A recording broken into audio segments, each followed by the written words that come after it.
Tahukah kamu, kalau Undang-Undang Nomor 20 Tahun 2003 tentang Sistem Pendidikan Nasional Pasal 11 menyatakan bahwa pemerintah dan pemerintah daerah wajib memberikan layanan dan kemudahan, serta menjamin terselenggaranya pendidikan yang bermutu bagi setiap warga negara tanpa diskriminasi?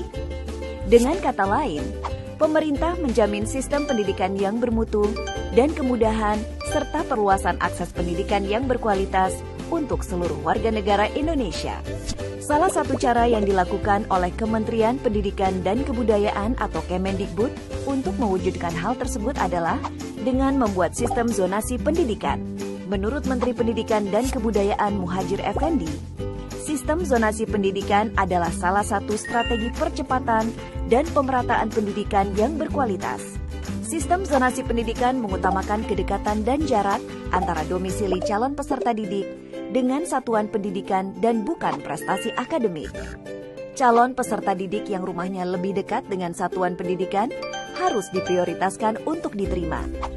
Penetapan zonasi pendidikan ditentukan oleh pemerintah daerah dari hasil kesepakatan antara Dinas Pendidikan dengan Musyawarah Kerja Kepala Sekolah atau MKKS.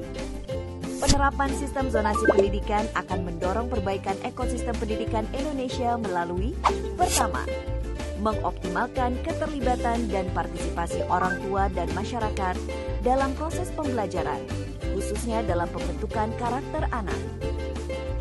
Kedua, menghilangkan label sekolah favorit dan unggulan. Kondisi ini akan menjadikan peserta didik di satuan pendidikan menjadi lebih beragam atau heterogen, mendorong para guru untuk lebih kreatif dalam mengajar, sehingga membuka kesempatan semua sekolah bersaing secara berkeadilan dalam setiap kompetisi atau lomba. Ketiga, menemukan lebih dini anak putus sekolah agar kembali bersekolah, agar terwujud wajib belajar 12 tahun.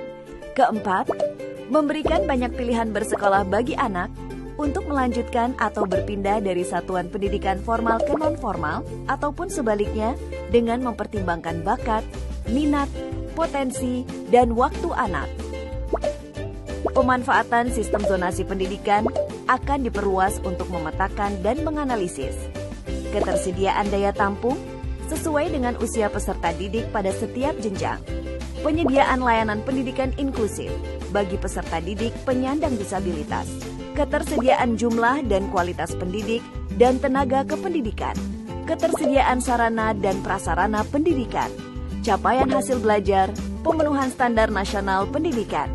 Hasil pemetaan dan analisis tersebut akan menjadi dasar pemerintah untuk mempercepat pemerataan mutu pendidikan dan pemberian bantuan pembiayaan yang lebih tepat sasaran, seperti pemenuhan sarana dan prasarana seperti unit sekolah baru, ruang kelas, laboratorium, lapangan, sanggar, taman, dan perpustakaan.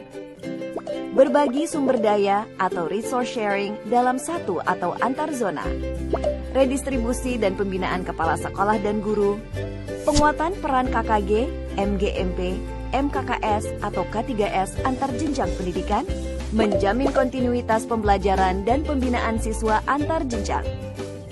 Penerapan kebijakan sistem zonasi pendidikan dibuat untuk menciptakan ekosistem pendidikan Indonesia yang lebih baik, melibatkan semua pihak baik pemerintah, guru, dan kepala sekolah, orang tua, tokoh masyarakat hingga figur publik untuk membangun pendidikan Indonesia yang adil dan berkualitas.